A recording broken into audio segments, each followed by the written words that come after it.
Εδώ ελεύθερε ακόμα Αθήνε, Έλληνες, οι Γερμανοί εισβολείς ευρίσκονται εις τα πρόθυρα των Αθηνών.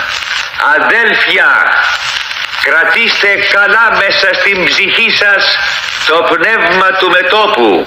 Ο εισβολεύς εισέρχεται με όλα στας προφυλάξεις εις την έρημον πόλην με τα κατάκλειστα σπίτια.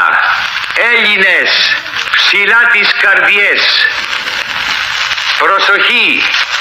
Ο ραδιοφωνικός σταθμός Αθηνών ύστερα από λίγο δεν θα είναι ελληνικός. Θα είναι γερμανικός και θα μεταδίδει ψέματα. Έλληνες, μην τον ακούτε. Ο πόλεμος μας συνεχίζεται και θα συνεχιστεί μέχρι της τελικής νίκης. Ζήτω το έθνος των Ελλήνων.